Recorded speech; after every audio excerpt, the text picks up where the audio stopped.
Le skyline de Singapour s'étendait au-delà de la fenêtre de l'hôtel. 43 étages le séparaient en des rues en contrebas.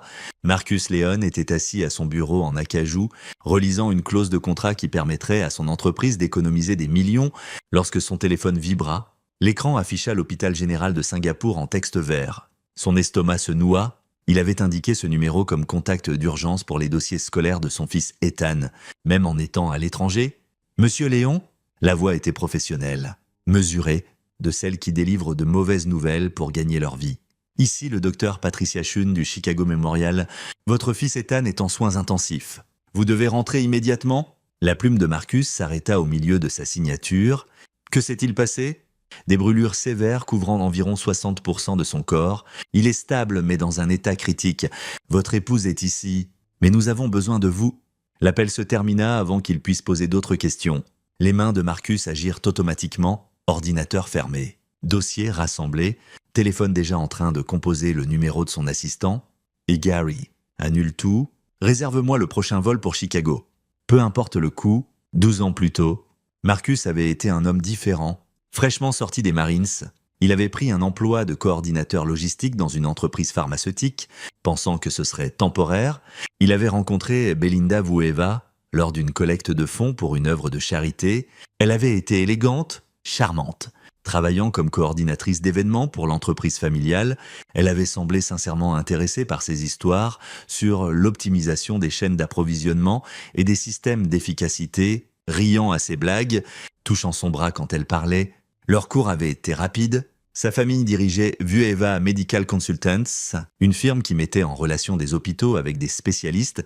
Sa mère, Maggie, avait été polie mais distante lors de leur première rencontre, l'évaluant comme une proposition d'affaires. Son frère, Kurt, déjà en fin de résidence médicale, avait été ouvertement méprisant. Militaire à logisticien. « C'est une belle descente », avait-il dit lors de leur dîner de fiançailles. Mais Belinda l'avait défendu. Marcus est brillant. Il voit des schémas que personne d'autre ne voit. C'est pour ça que son entreprise le promeut sans cesse. Elle lui avait serré la main sous la table. Ethan était arrivé 2 ans après le mariage. Et Marcus s'était jeté dans la paternité avec la même intensité qu'il apportait à tout. Il avait appris à tresser les cheveux en regardant des vidéos YouTube à 2 heures du matin pendant les tétés, mémorisé chaque avertissement d'allergie sur les étiquettes de nourriture pour bébé, construit une cabane dans les arbres qui respectait les normes d'ingénierie structurelle. Son fils était devenu le centre de son univers. Les fissures avaient commencé petit à petit. Belinda passait plus de temps avec sa famille. Des week-ends à Hell Estate de sa mère à Lake Forest. « Maman a besoin d'aide pour l'entreprise », expliquait-elle. Marcus s'était enterré dans le travail, voyageant plus fréquemment pour son entreprise, qui s'était étendue aux marchés internationaux. Son don pour repérer les inefficacités et les corriger l'avait rendu indispensable. « Papa, dois-je vraiment aller chez grand-mère ce week-end ?»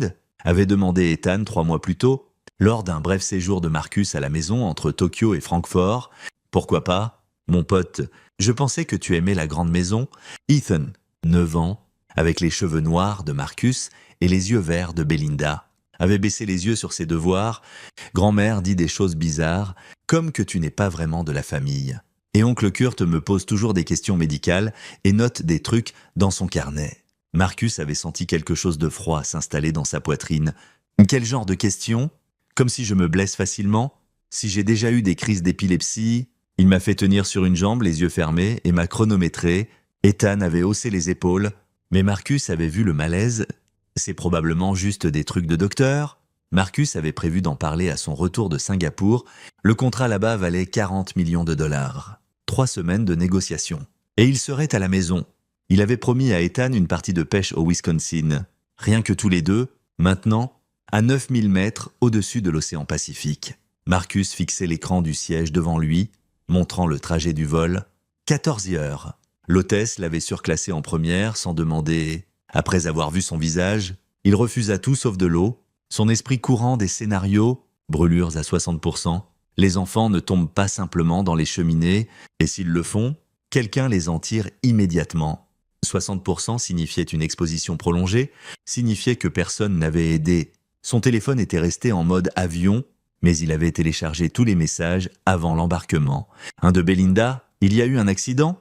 Ethan est tombé près de la cheminée chez maman. Les médecins s'occupent de lui, vol en sécurité. Tombé près de la cheminée, pas dedans, près, le vol s'étira. Marcus ne dormit pas. Au lieu de cela, il planifia la logistique de ce qui suivrait. Quel hôpital, quel médecin, quel spécialiste. Il consulta des revues médicales sur sa tablette, lisant sur les protocoles de traitement des brûlures, les greffes de peau, les taux d'infection. Sa formation militaire reprit le dessus, évalué, planifié, exécuté, mais sous l'analyse clinique, la rage montait comme une pression derrière un barrage. Si quelqu'un avait blessé son fils, si quelqu'un l'avait laissé brûler, il y aurait des comptes à rendre.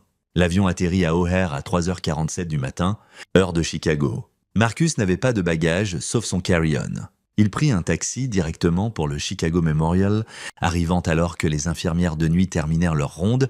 Les soins intensifs étaient au 7e étage. Accès restreint. Marcus montra sa carte d'identité à l'infirmière au bureau, une jeune femme nommée Anna Griffith. Selon son badge, son expression changea quand elle vit son nom. « Monsieur Léon, votre épouse est dans la salle d'attente familiale. Le docteur Townsend voulait vous parler avant que vous voyiez Ethan. Je veux voir mon fils d'abord. » Anna hésita, puis hocha la tête. « Chambre 714. Mais préparez-vous, s'il vous plaît. » Rien n'aurait pu le préparer.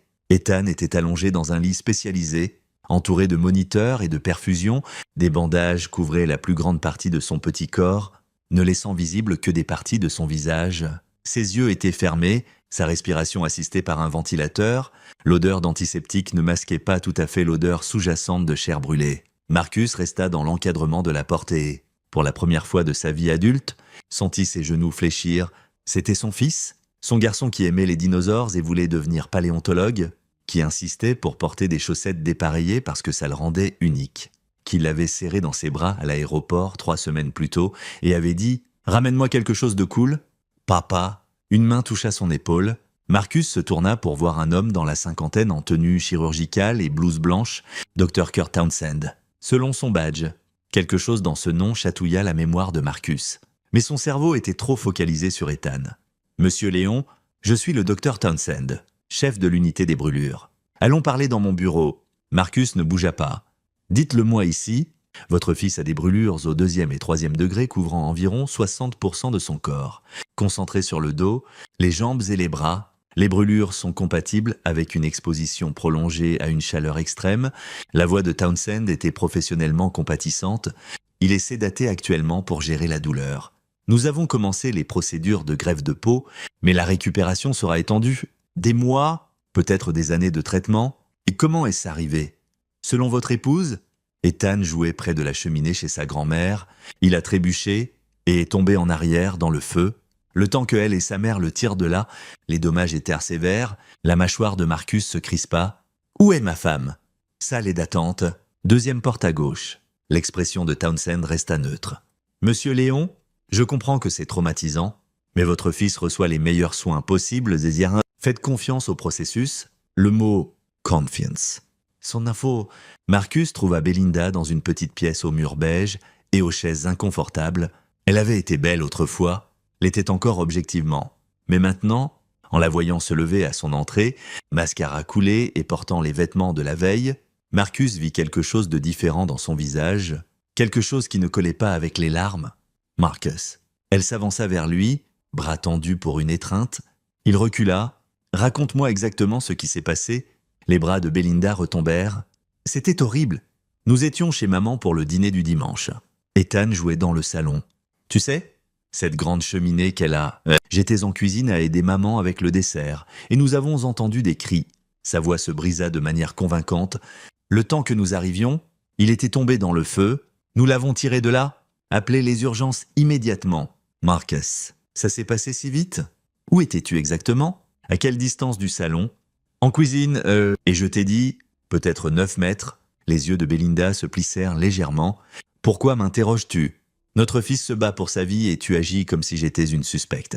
Marcus étudia son visage, les micro-expressions qu'il avait appris à lire lors des briefings de renseignement militaire, la légère tension autour de ses yeux, la façon dont sa main gauche serrait son poignet droit, comportement classique d'auto-apaisement souvent associé au mensonge.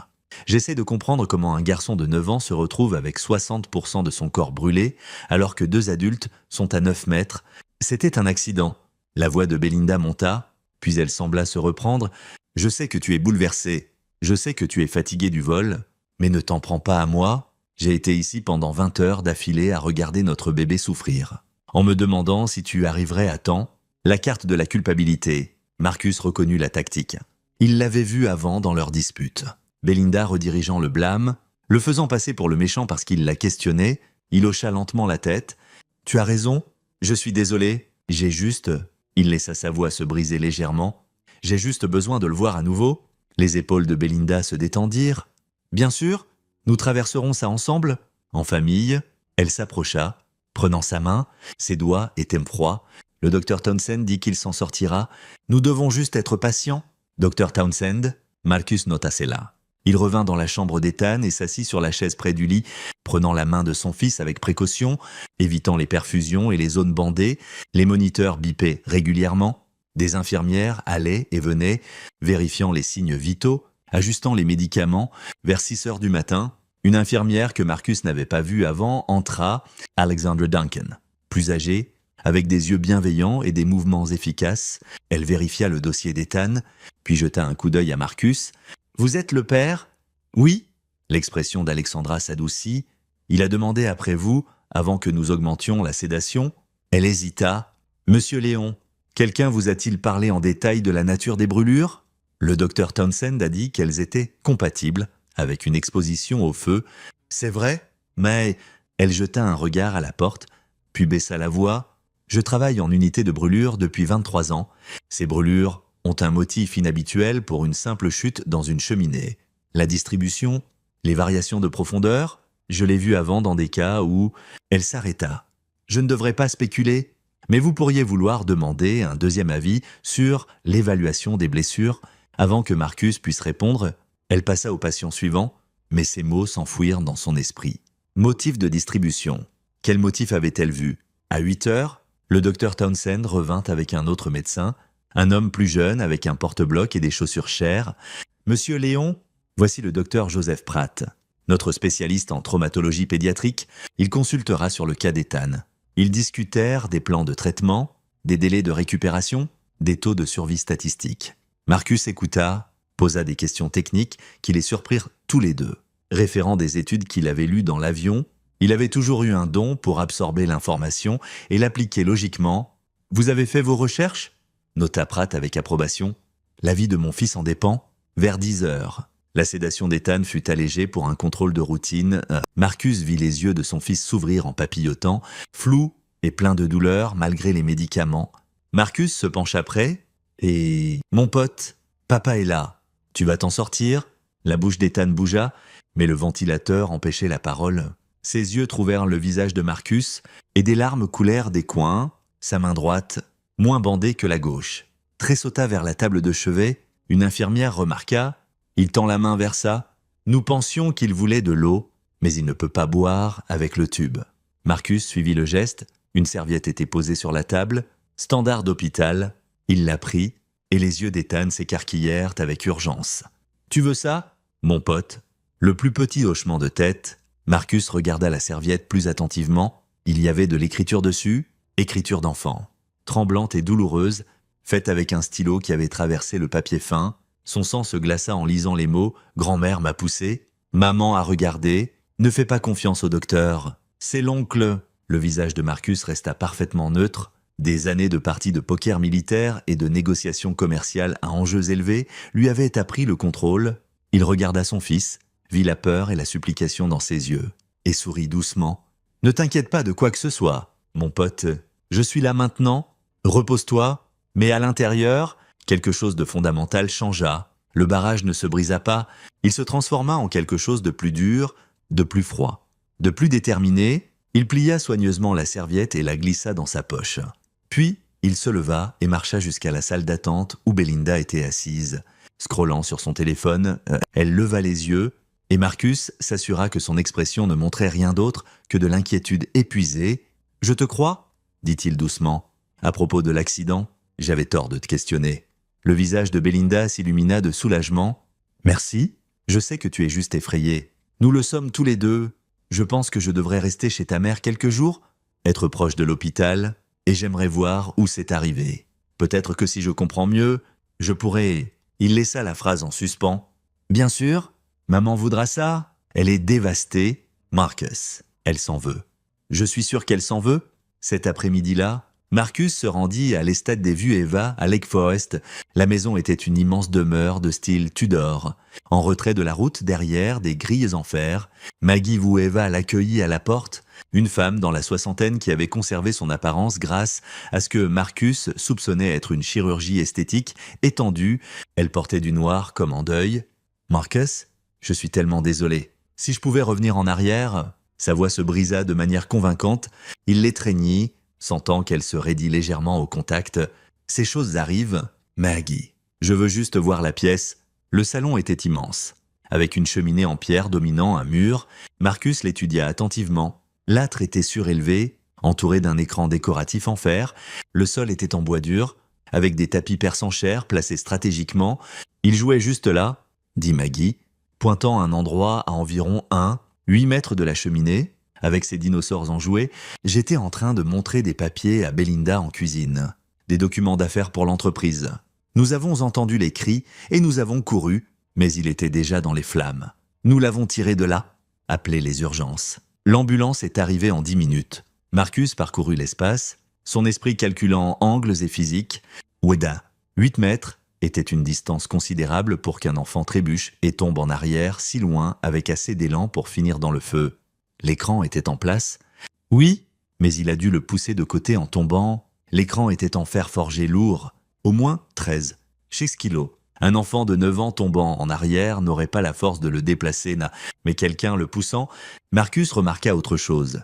Le tapis le plus proche de la cheminée avait été remplacé récemment. Il pouvait le voir à la façon dont il ne correspondait pas tout à fait aux décolorations des autres. Il s'agenouilla, examinant le sol dessous, bois dur, mais des planches plus neuves sur une section de 9 mètres. « Avez-vous refait le sol ?»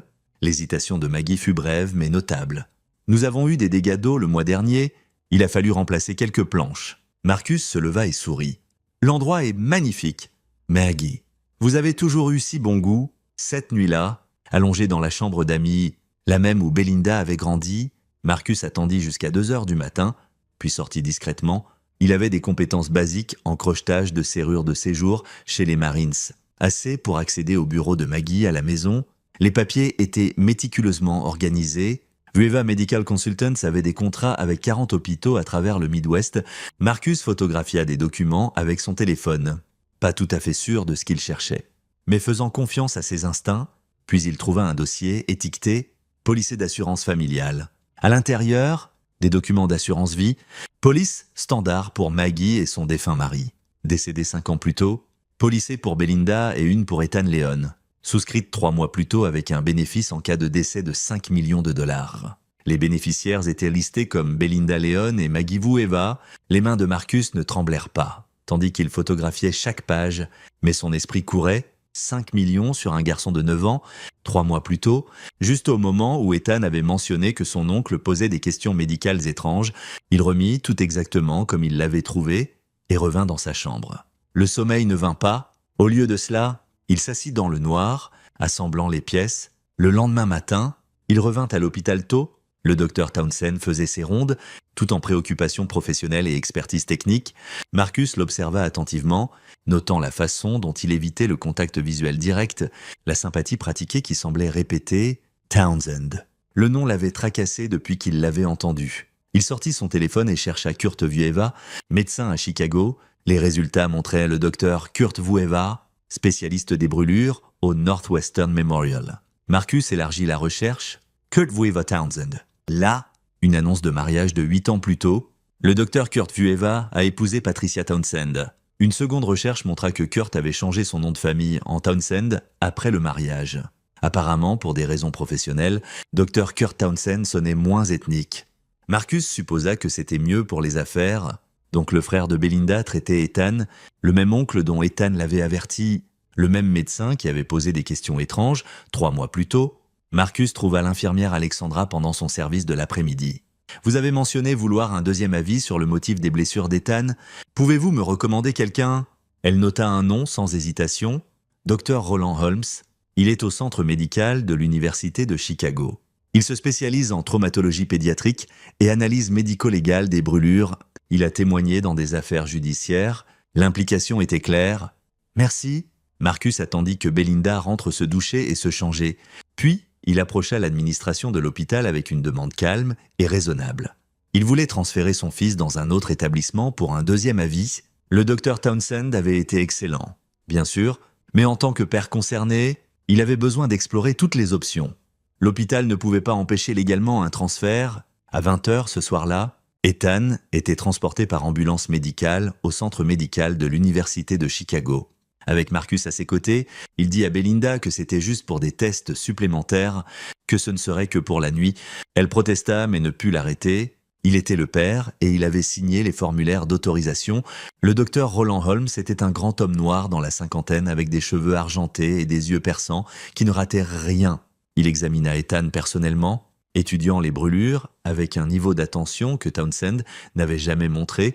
Après 2 heures, il invita Marcus dans son bureau. « Monsieur Léon, ces brûlures ne sont pas compatibles avec une simple chute dans une cheminée. Le motif suggère que votre fils a été tenu ou plaqué contre une source de chaleur pendant une période prolongée. J'estimerais entre 60 et 90 secondes. La profondeur des brûlures sur son dos en particulier indique un contact soutenu avec des températures extrêmes, tandis qu'une pression était appliquée. » La voix de Marcus sortit plate. « Quelqu'un l'a tenu dans le feu? C'est mon évaluation professionnelle. De plus, il y a des marques d'échymose sur ses épaules et ses bras supérieurs, partiellement masquées par les brûlures, qui suggèrent une contention. Quelqu'un l'a agrippé par derrière. » Holmes afficha des images numériques sur son ordinateur. « Voyez ici, ces contusions correspondent à un placement de doigts d'adulte. Pouvez-vous le prouver au tribunal? Avec la bonne analyse médico-légale? » « Oui, ces blessures racontent une histoire, Monsieur Léon, et ce n'est pas l'histoire qu'on vous a racontée. » Holmes se pencha en avant. « Il y a autre chose? Nous avons fait des analyses de sang supplémentaires, protocole standard pour des brûlures aussi sévères. Votre fils a des niveaux élevés de diazépam dans son système. De Valium. Oui, assez pour le rendre somnolent et docile, mais pas assez pour le rendre inconscient. Quelqu'un l'a drogué avant que les brûlures n'arrivent. » Marcus resta parfaitement immobile. « Quelle était votre recommandation? Docteur? J'appelle le FBI. Ces blessures indiquent une tentative de meurtre sur mineur, peut-être pour gain financier, vu la sévérité et le calcul impliqué. C'est au-delà de la juridiction de la police locale. Ça ressemble à du crime organisé ou une conspiration. » L'expression de Holmes était sombre. « J'ai vu ce motif avant dans des cas de fraude à l'assurance. Y a-t-il une police d'assurance vie significative sur votre fils? 5 millions. Souscrite il y a 3 mois, la mâchoire de Holmes se crispa. Alors nous avons besoin d'enquêteurs fédéraux maintenant? Et Monsieur Léon, votre fils n'est pas en sécurité si certaines personnes savent d'où il est. Je comprends. » Marcus passa un appel à Gary Fitch, son assistant exécutif. De retour à Singapour, « Et Gary, j'ai besoin que tu fasses quelque chose pour moi. Appelle le bureau de Singapour, dis-leur que je prends un congé familial d'urgence. Ensuite, contacte l'équipe juridique de l'entreprise, demande William Richmond. Il a géré cette affaire de fraude l'année dernière. Dis-lui que j'ai besoin de lui à Chicago dans les 24 heures et que c'est une question de vie ou de mort. » Le FBI arriva à 23h, 2 agents. L'agent spécial Lol McCormick et l'agent spécial Anna Griffith. Ils interrogèrent Marcus pendant 3 heures, prenant sa déclaration, examinant les preuves médicales, étudiant les photographies qu'il avait prises des documents d'assurance. McCormick était dans la quarantaine, avec la manière méthodique de quelqu'un qui avait construit trop d'affaires pour se précipiter. « Monsieur Léon, ce que vous décrivez est une conspiration pour meurtre à des fins financières, impliquant peut-être un professionnel médical qui a falsifié des dossiers de traitement. Ce sont des allégations sérieuses. J'ai une serviette écrite par mon fils de 9 ans, des preuves médicales d'un spécialiste des brûlures respecté, et des documents d'assurance qui montrent le mobile. De quoi avez-vous besoin de plus?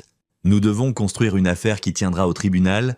Ça signifie surveillance, dossier financier, écoute téléphonique et coordination soigneuse.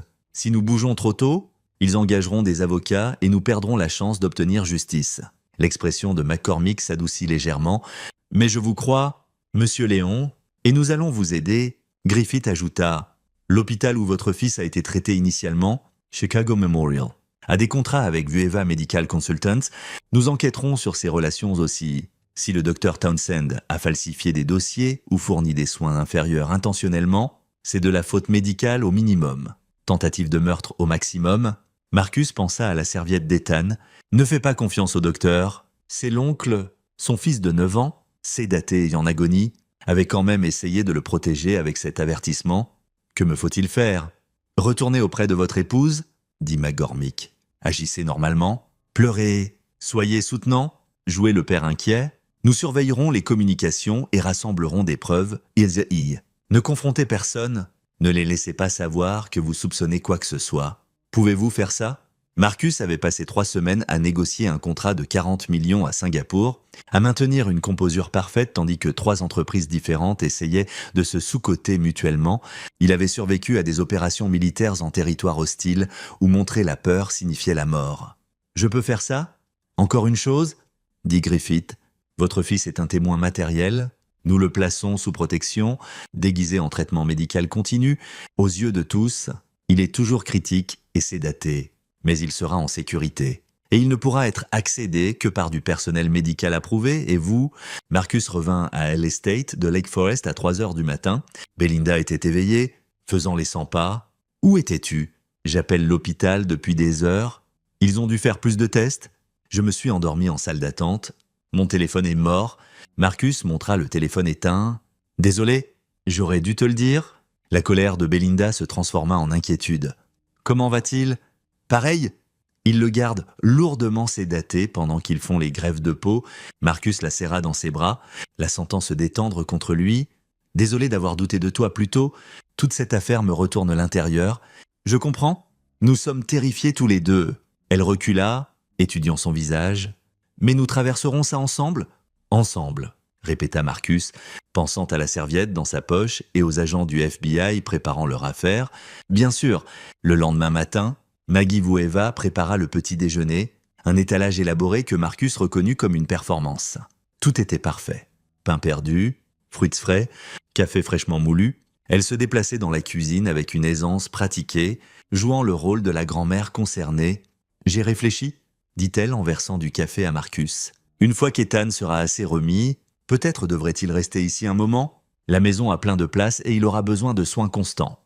Avec ton emploi du temps de voyage, ça pourrait être trop pour Belinda seule. » Marcus ajouta de la crème à son café lentement. « C'est très généreux, Maggie. Voyons comment va la récupération. » « Bien sûr, je veux juste aider. C'est mon seul petit-fils. » Sa voix se brisa de manière convaincante. « Je n'arrête pas de rejouer ce moment dans ma tête. Si seulement j'avais surveillé plus attentivement, si seulement je l'avais tenu éloigné de la cheminée. »« Tu ne peux pas t'en vouloir, » dit Marcus, rencontrant ses yeux. « Les accidents arrivent ?» Quelque chose scintilla dans son expression, satisfaction. Rapidement masquée, elle pensait qu'il y croyait. Bien, au cours de la semaine suivante, Marcus joua son rôle parfaitement. Il divisa son temps entre l'hôpital et l'Estate Vueva, toujours le père concerné, toujours reconnaissant pour le soutien de sa femme. Il dîna avec Belinda et Maggie, écouta leur plan pour la récupération d'Ethan, hocha la tête quand elles discutèrent du paiement d'assurance qui couvrirait les dépenses médicales. « C'est une chance que nous ayons souscrit cette police, » dit Belinda un soir. « Je sais que ça semblait excessif à l'époque, mais maintenant, tu avais raison d'insister, » convint Marcus. Pendant ce temps, le FBI travaillait. McCormick l'appelait 2 fois par jour avec des mises à jour. Utilisant un téléphone jetable que Marcus gardait caché, ils avaient obtenu des mandats pour les dossiers financiers, téléphoniques et e-mail. Le tableau qui émergeait était accablant. 3 mois plus tôt, l'entreprise de Maggie Vueva avait fait face à un procès majeur. Un patient était mort à cause d'un spécialiste qu'ils avaient recommandé et la famille réclamait 50 millions en dommages. Les actifs de la famille Vueva étaient substantiels mais bloqués en fiducie et propriété. Ils avaient besoin d'argent liquide. À la même période, Kurt Townsend, anciennement Kurt Vueva, avait commencé à rechercher les blessures par brûlure et les statistiques de récupération. Ces recherches hospitalières avaient été étendues, taux de survie pour enfants avec brûlures étendues, définition légale de blessure accidentelle versus agression, traitement des réclamations d'assurance pour cas de traumatisme.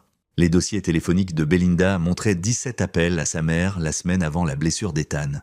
Des messages textes discutaient du plan et du timing. Les preuves s'accumulaient, mais McCormick en voulait plus. « Nous avons besoin de preuves de l'agression réelle, » dit-il à Marcus. « Tout ce que nous avons est circonstanciel. Assez pour des accusations? Mais pas pour des condamnations garanties.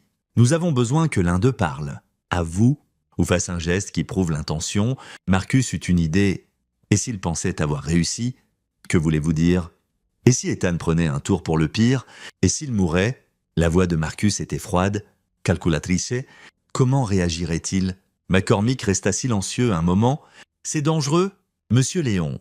S'ils pensent avoir gagné, ils pourraient disparaître, fuir le pays, ou ils pourraient célébrer, devenir imprudents, dire des choses qu'ils ne diraient pas autrement. Marcus avait géré la logistique d'opérations militaires, il comprenait l'évaluation des risques. Câbler la maison, câbler le bureau de Maggie, puis dites-leur que leur petit-fils est mort de complications. Ça va dévaster votre épouse si elle est impliquée. Ma femme a regardé mon fils brûler, dit Marcus calmement. Je me fiche de ce qui la dévaste. Ils planifièrent soigneusement. Le docteur Holmes appellerait Belinda, l'informant qu'Ethan avait développé une infection sévère, était devenu sceptique et était mort malgré leurs meilleurs efforts. Le timing serait en milieu d'après-midi quand Maggie et Belinda seraient probablement ensemble. Des équipes de surveillance du FBI étaient déjà en place. Il y a des caméras et micros cachés partout dans les stades de Lake Forest. Marcus serait au bureau. En réalité, au bureau de terrain du FBI, regardant les flux, à 14h37 un mardi après-midi. Le docteur Holmes passa l'appel. Marcus observa sur un moniteur tandis que Belinda répondait au téléphone dans le salon. Maggie, assise en face, examinant des papiers, il vit le visage de sa femme changer. La vie se levait abruptement. Quoi? Non, non, ça ne peut pas être. Sa voix se brisa. Vous êtes sûr? Maggie leva les yeux, concernée. Belinda termina l'appel, sa main tremblant. Pendant un moment, Marcus pensa voir un vrai chagrin traverser son visage. Puis elle regarda sa mère et quelque chose changea. Il est mort. Ethan est mort. Maggie se leva lentement. Quand? Il y a 1 heure. Infection. Le docteur Holmes a dit septicémie.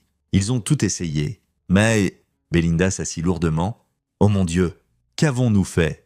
Rien, dit Maggie sèchement. Nous n'avons rien fait. Il était mort de complications de son accident. C'est l'histoire, c'est la vérité. Mais Belinda secouait la tête, des larmes coulant. Nous l'avons tué?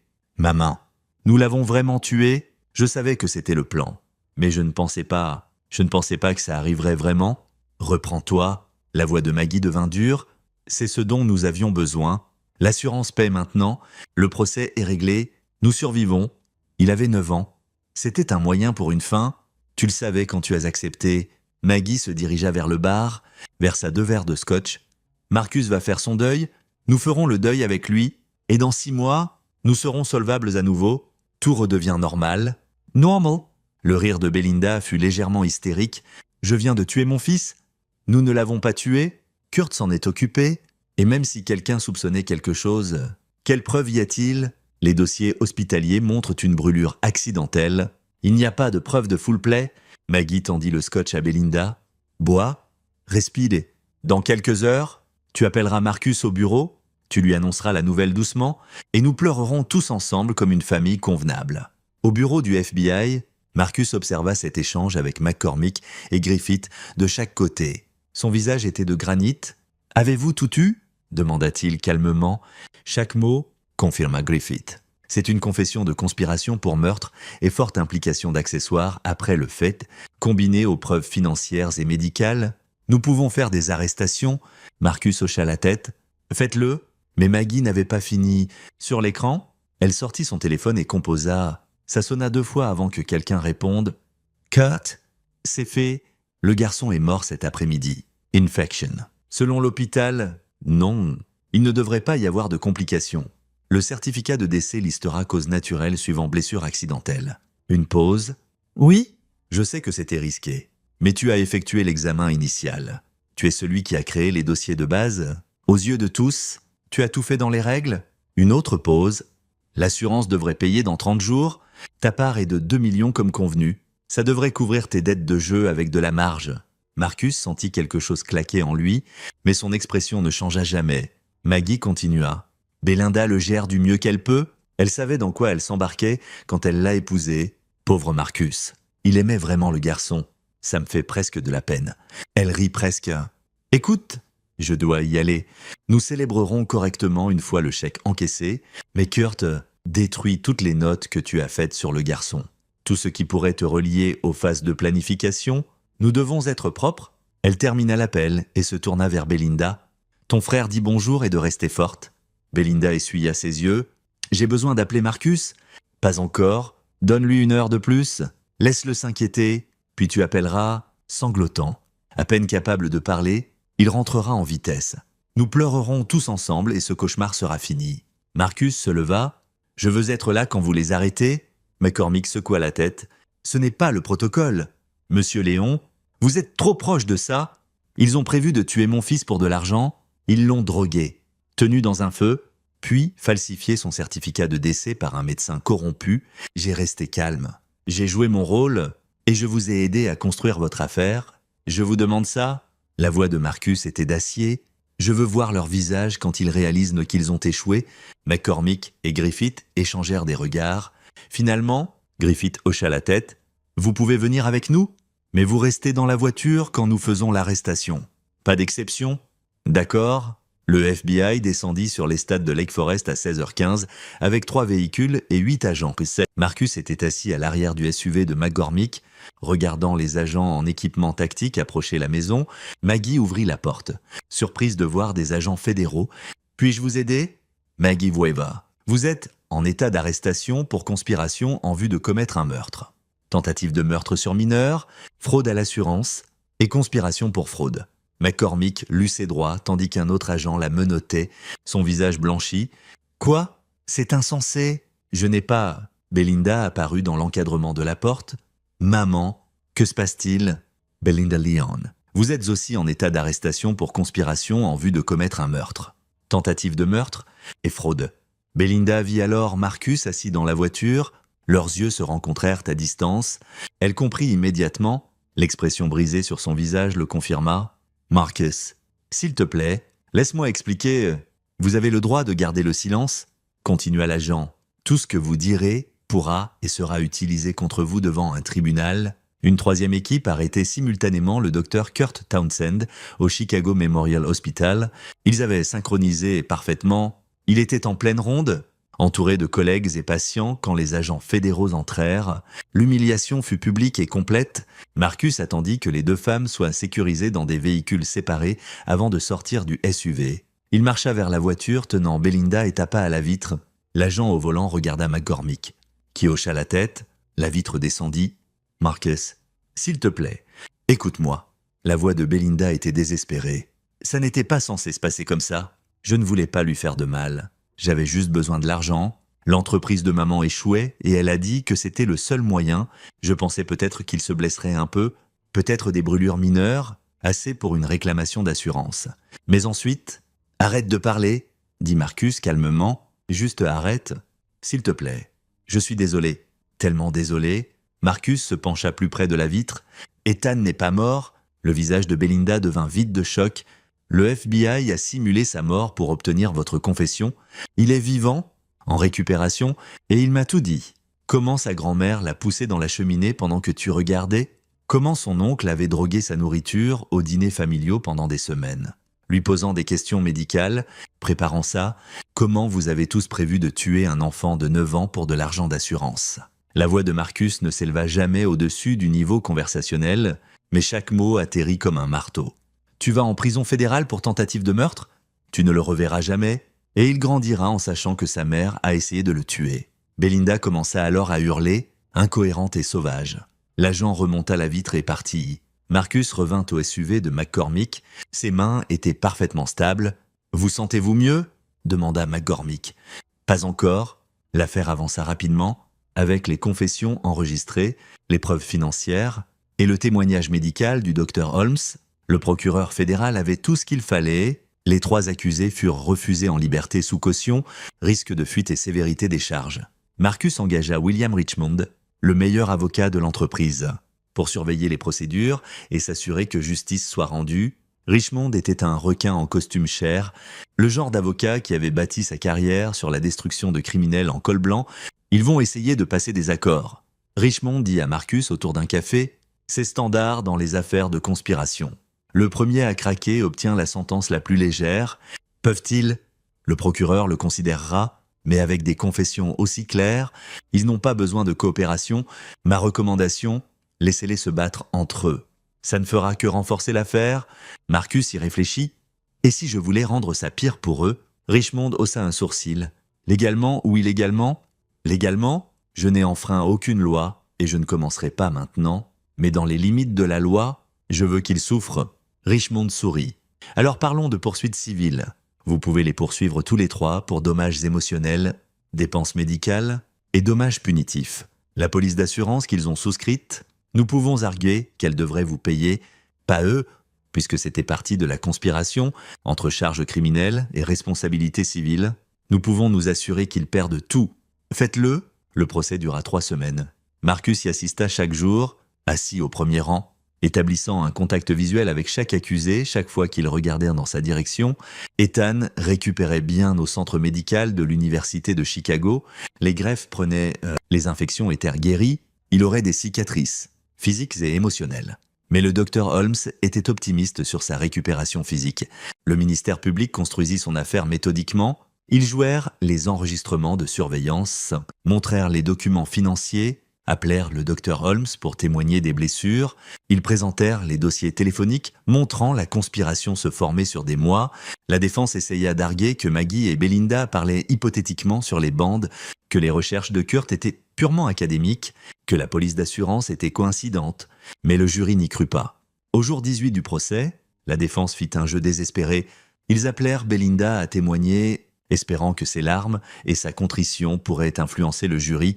Richmond, agissant comme témoin pour le ministère public, la croisa examena brutalement. « Madame Léon, vous avez déclaré que vous ne vouliez pas blesser votre fils. Pouvez-vous expliquer comment regarder le brûler pendant 60 à 90 secondes constitue ne pas vouloir le blesser?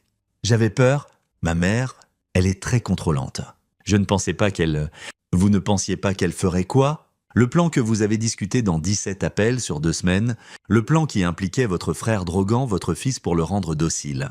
Le plan qui vous a fait programmer un dîner familial spécifiquement un jour où votre mari serait à Singapour. » Belinda ne put répondre. « Madame Léon, vous étiez dans la pièce quand votre fils a été poussé dans la cheminée. Vous l'avez regardé brûler? Vous l'avez entendu hurler? Et vous n'avez rien fait? Est-ce correct? » Je me suis figé, je ne savais pas quoi faire. Richmond sortit un rapport. Selon l'équipe d'intervention des pompiers, l'appel aux urgences est venu 17 minutes après la blessure initiale par brûlure. Basé sur la progression des blessures et la réponse physiologique du corps, 17 minutes. Que faisiez-vous pendant ces 17 minutes, pendant que votre fils était en agonie? Je ne me souviens pas. Vous ne vous souvenez pas? Laissez-moi rafraîchir votre mémoire. Vous et votre mère avez nettoyé la scène. Vous avez déplacé l'écran de la cheminée. Vous avez enlevé des preuves. Vous avez appelé votre frère pour coordonner l'histoire. Seulement alors avez-vous appelé les urgences? La voix de Richmond coupait comme une lame. Et vous avez fait tout ça pendant que votre fils de 9 ans gisait au sol, 60% de son corps brûlé, suppliant pour de l'aide. Les visages du jury montraient tout, dégoût, colère, condamnation absolue. Le verdict revint en 4 heures.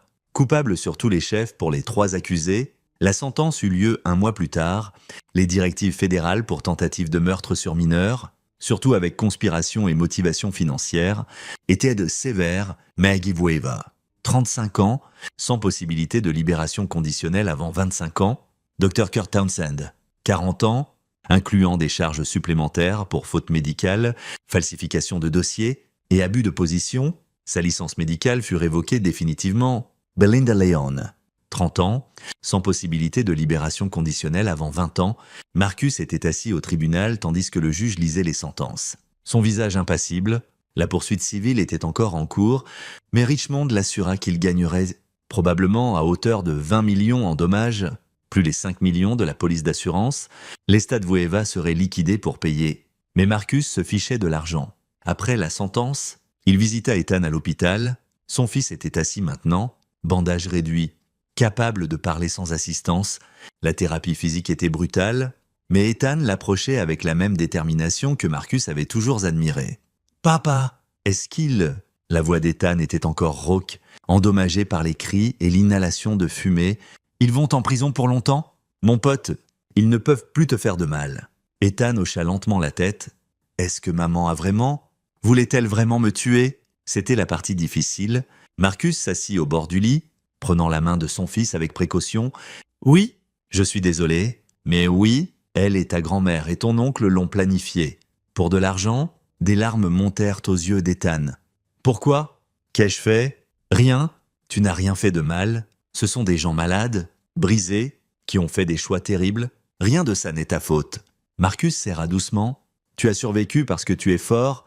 Tu m'as averti. Tu as lutté et tu as survécu. Je suis si fier de toi. Qu'est-ce qui se passe maintenant? Maintenant, tu guéris.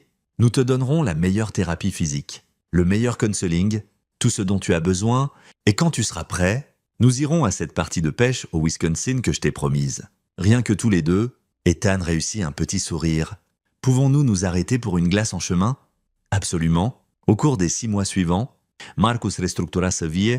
Il prit un congé sabbatique du travail, utilisant le temps pour se concentrer entièrement sur la récupération d'Ethan. Ils déménagèrent dans une nouvelle maison à Evanston, loin de Lake Forest et de ses souvenirs. Marcus engagea une équipe, thérapeute physique. Conseiller, tuteur pour soutenir la guérison d'Ethan, la poursuite civile se conclut par un jugement de 18 millions. Marcus plaça la plus grande partie dans un trust pour l'avenir d'Ethan. Éducation, soins médicaux, tout ce dont il aurait besoin. L'estate Vueva fut démantelée pièce par pièce pour satisfaire le jugement. La maison de Lake Forest fut vendue aux enchères. Marcus y assista, regardant des étrangers trier les meubles et les œuvres d'art. La cheminée, cette fichue cheminée, fut arrachée par les nouveaux propriétaires. Pendant la rénovation, Marcus avait demandé des photos de sa destruction. Il en encadra une et la garda dans son bureau comme rappel. Maggie, Belinda et Kurt firent tous appel de leur sentence. Tous les appels furent rejetés. Richmond avait construit l'affaire trop bien et leurs propres confessions enregistrées rendaient tout renversement impossible. Marcus reçut des lettres de Belinda, des dizaines, plaidant pour le pardon, affirmant qu'elle avait changé, insistant qu'elle aimait encore Ethan. Il les brûla toutes sans lire au-delà des premières lignes. Ethan méritait mieux qu'une mère qu'il avait regardée brûler. Maggie n'écrivit jamais. Elle avait été attaquée par d'autres détenus 2 fois dans sa première année. Apparemment, même les criminels endurcis avaient des standards concernant les crimes contre enfants. Elle avait été déplacée en détention protectrice où elle passerait les 24 années suivantes isolée et seule. Kurt avait essayé de se pendre dans sa cellule 3 mois après sa sentence. Il avait été trouvé à temps et placé sous surveillance suicide. Il avait survécu pour purger ses 40 années complètes. 1 an après les arrestations, Marcus et Ethan se tenaient sur le rivage d'un lac au nord du Wisconsin, canne à pêche en main. Ethan portait encore des vêtements de compression sur ses cicatrices et ses mouvements étaient plus raides qu'avant. Mais il souriait. « J'en ai un !» cria Ethan, sa canne se pliant sous le poids d'un poisson. Marcus l'aida à le remonter. Un bar descend, luttant fort contre la ligne, ensemble. Ils le ramenèrent au rivage. « C'est au moins 4 kills, dit Marcus. « Le plus gros d'aujourd'hui. Pouvons-nous le garder?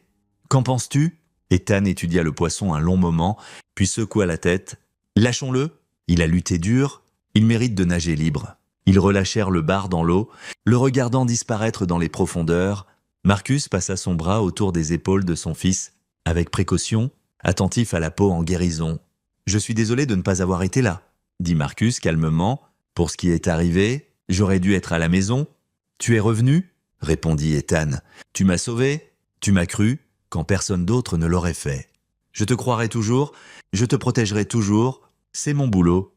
Je sais, papa. » Ethan s'appuya contre lui. « Je sais. » Ils pêchèrent jusqu'au coucher du soleil, attrapant et relâchant une douzaine de poissons de plus. Sur le trajet du retour, Ethan s'endormit sur le siège passager. Épuisé mais content, Marcus conduisit dans l'obscurité, son fils respirant régulièrement à ses côtés, et pensa à la serviette qui avait tout commencé. Il l'avait encore verrouillée dans un coffre à la maison. Preuve. Oui, mais aussi rappel du courage de son fils. 9 ans. Sédaté en agonie, et encore assez clair d'esprit pour écrire un avertissement, encore assez brave pour faire confiance que son père comprendrait, Marcus avait bâti une carrière sur la vision de schémas, sur la recherche d'inefficacité et leur correction. La plus grande inefficacité de sa vie avait été de faire confiance à des gens qui ne le méritaient jamais. Il ne ferait plus cette erreur, mais l'efficacité n'était plus le point. Le point était l'enfant endormi à ses côtés, les parties de pêche qu'il ferait, la vie qu'ils bâtiraient ensemble. Le point n'était que le mal avait essayé de détruire quelque chose de bon. Et il avait échoué. Marcus Léon avait affronté la pire chose qu'un parent puisse imaginer, et il avait gagné, pas par la violence ou la vengeance, bien qu'il ait voulu les deux, mais par la patience, la stratégie et la loi. Il avait laissé le système travailler, l'avait aidé à travailler, et avait regardé tandis que la justice était servie complètement et absolument. Les cicatrices resteraient pour Ethan. Physique, pour Marcus, savoir qu'il avait épousé quelqu'un capable d'une telle horreur, mais les cicatrices étaient à preuve de survie. Évidence de bataille combattue et gagnée, tandis qu'ils entraient dans leur allée, Ethan s'éveilla. À la maison, Marcus confirma. Ils entrèrent ensemble, père et fils, dans une maison sans cheminée, sans secret, et sans monstre se cachant derrière des noms de famille. Le passé était derrière eux, verrouillé dans des cellules de prison où il appartenait.